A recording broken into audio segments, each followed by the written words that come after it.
Olá, alunos do sétimo ano de Silva Jardim. Aqui é o professor Igor de História e vamos dar início a mais uma aula hoje sobre escravidão no Brasil colonial, ok? Vamos começar a falar primeiro da escravidão dos índios, para depois falar da escravidão dos negros africanos. Porque a gente fala escravidão e pensa que só aconteceu a escravidão de negros aqui, mas quando na verdade a primeira opção dos portugueses não foi pelos negros. Vamos analisar um pouco essa triste realidade da nossa história. Aqui eu coloquei uma citação de Castro Alves do seu livro emblemático Navio Negreiro, na verdade um grande poeta, um grande literato da nossa cultura. Eu queria ler com vocês isso aqui e mostrar essa gravura para a gente pensar um pouco de como a escravidão foi uma fase terrível da nossa história. Presa nos elos de uma só cadeia, a multidão faminta cambaleia, e chora e dança ali. Um de raiva delira, outro enlouquece, outro que martírios embrutece, cantando, geme e ri.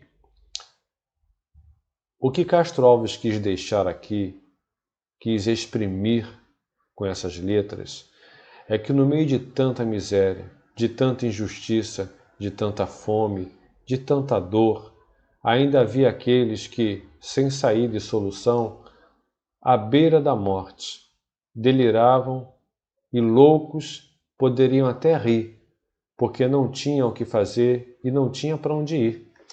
O que você vê aqui é a gravura, uma representação do navio que trazia os escravos para o Brasil. Acho até que já mencionei isso numa aula anterior. Olha bem para essa gravura. Não preciso ter pressa de passar esse slide. Tá vendo isso aqui? Isso não é a representação da verdade, porque a realidade era muito, muito pior.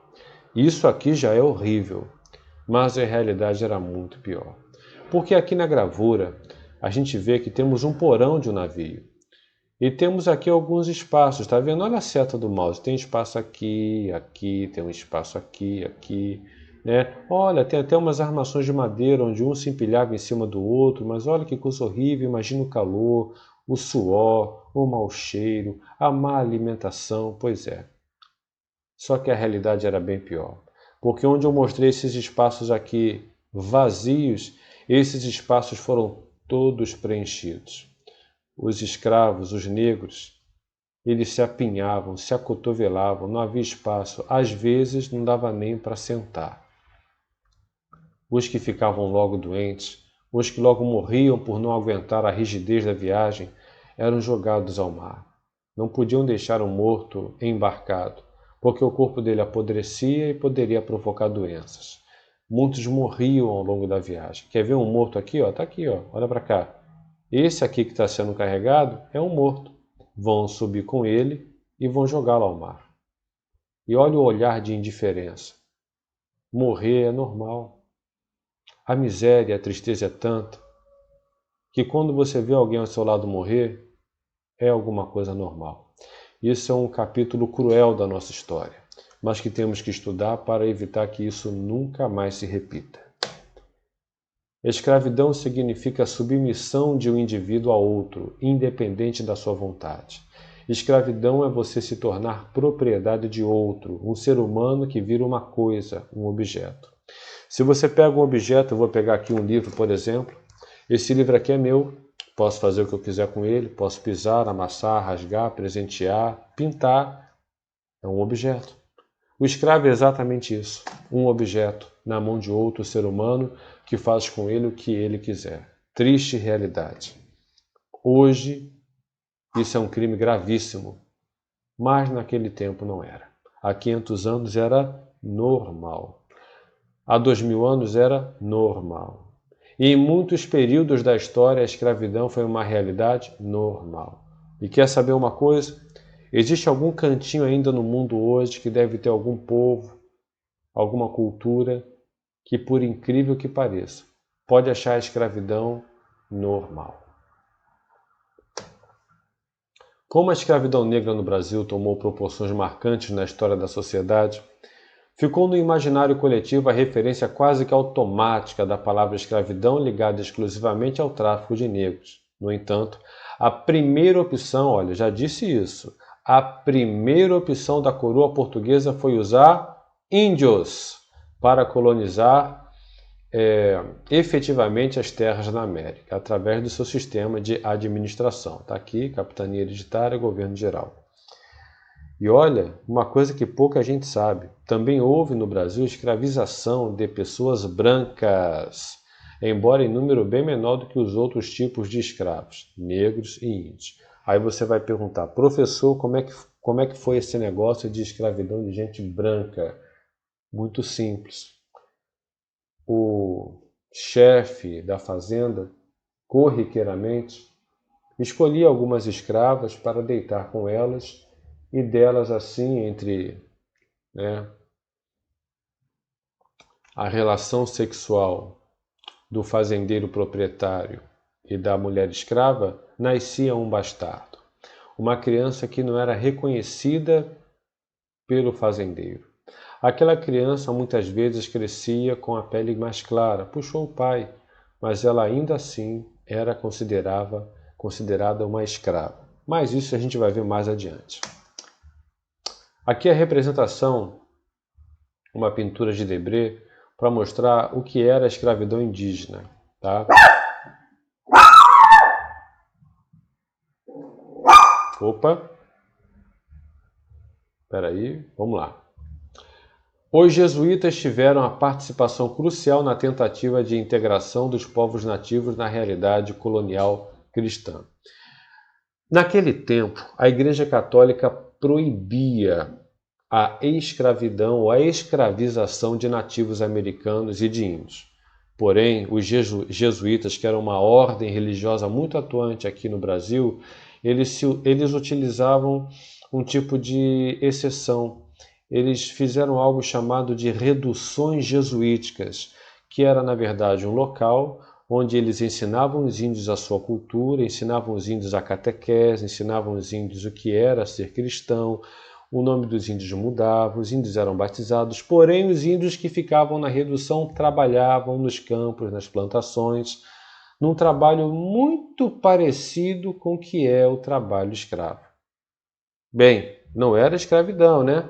Mas era muito parecido com o que é o trabalho escravo. Na verdade, na prática, era um tipo de escravidão.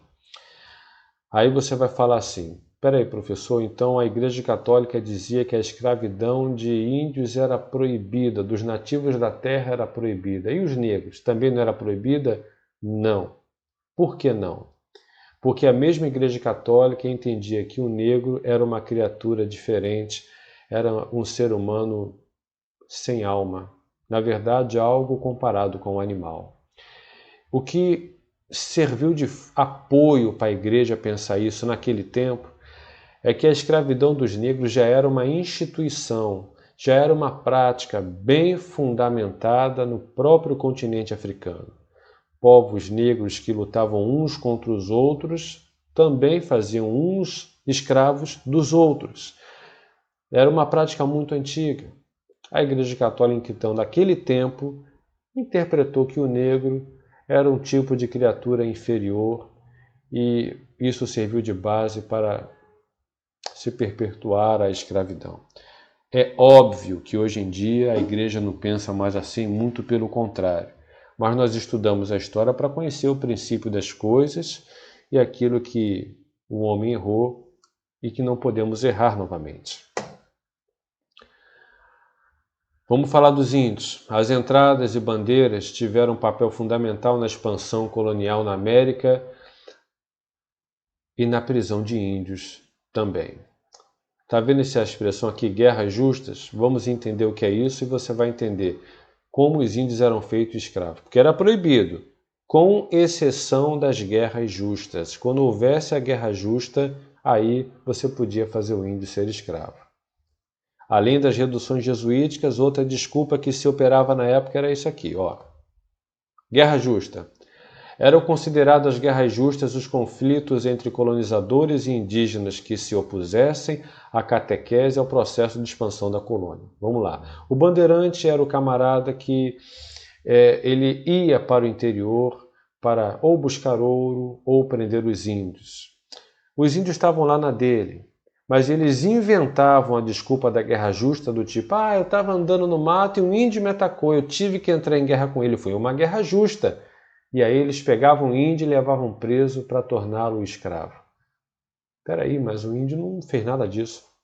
Às vezes o índio estava lá quieto no canto dele, com sua prática, o seu povo, seu território, e eles iam até lá, aprisionavam, e quando eram questionados ou por uma autoridade religiosa ou por um administrador qualquer, era sempre a mesma resposta: foi uma guerra justa. Ou seja, eles é que nos atacaram primeiro.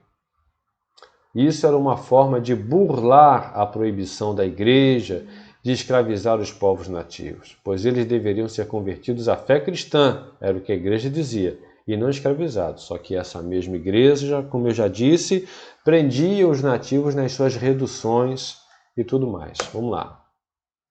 Veja, essa gravura aqui eu coloquei para você entender o seguinte, é uma litogravura, uma representação que mostra, olha, como se os europeus aqui fossem vítimas da selvageria dos índios, roubando seus chapéus. Olha só como os europeus representavam os índios, como se fossem ladrões, selvagens, arruaceiros, e eles aqui, pobres vítimas. Que coisa, né? Sendo que eles é que faziam os índios serem escravos. Deixa eu passar aqui, senão não vai dar tempo. Olha, eu vou parar aqui porque eu queria falar hoje da escravidão dos índios, dos nativos.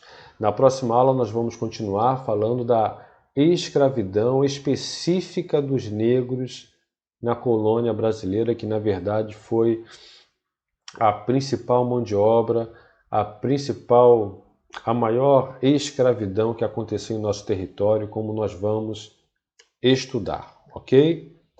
Sendo assim, eu agradeço a sua atenção e desejo a todos uma boa semana de estudos e até a próxima aula. Muito obrigado.